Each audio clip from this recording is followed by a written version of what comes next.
Well বেশ কয়েক বছর আগে কয়েকটা ইন্টারভিউতে গুগল সিইও সুন্দর পিচাইকে জিজ্ঞেস করা হয়েছিল, as a CEO of Google আপনার কাছে কি পাওয়ার আছে নিজের ইচ্ছা মতো গুগল ডুডলকে চেঞ্জ করার? You have as a CEO of Google? Can you change the Google Doodle to ITKGP building for a day? উত্তরে উনি বলেছিলেন যে যদি উনি এখান থেকে মেলও পাঠান তাহলেও গুগল টিম হয়তো সেটা অনুযায়ী কাজ করবে না।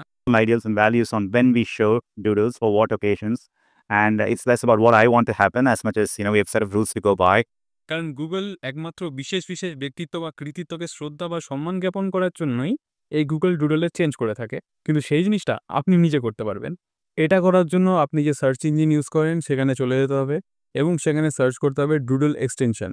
এক্সটেনশন ক্লিক করলে ঠিক এরকম একটা আপনার কাছে ডুডল এক্সটেনশনের ওয়েব পেজ খুলে যাবে এবং ওয়েব পেজ খোলার পর সেখান থেকে আপনাকে ওটাকে নিজের ব্রাউজারে অ্যাড করে নিতে হবে। যেহেতু আমি এখানে ব্রেভ ইউজ করি তাই এখানে অ্যাড টু ব্রেভ দিয়ে আমাকে অ্যাড করার পর যেখানে আপনাদের এক্সটেনশনগুলো থাকে সেখানে গিয়ে ওখানে এটাকে পিন করে নিতে হবে। এবার পিন করার পর আপনি গুগলে যাবেন এবং google.com সার্চ করবেন এবং গুগল হোম পেজ ওপেন করার পর ঠিক এরকমভাবে দেখতে পাবেন মাই ডুডল অলরেডি একটা কাস্টমাইজ অপশন লেখা চলে এসেছে। এখানে আপনি মাই ডুডলের এক্সটেনশনটা যাবেন এবং ওটাতে একবার ক্লিক করবেন। ক্লিক করার পর দেখবেন আপনার কাছে এটা ছোট্ট পপ আপ উইন্ডো এসে গেছে এবং সেখানে মাই ডুডল লেখা আছে।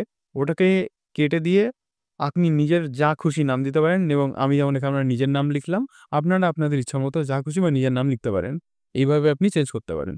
যদিও আমার নজরে জাস্ট একটা টাইম ওয়েস্ট, বাট একটু যদি কাস্টমাইজেশন ফিল করতে চান তাহলে আপনারা ট্রাই করে দেখতেই পারেন।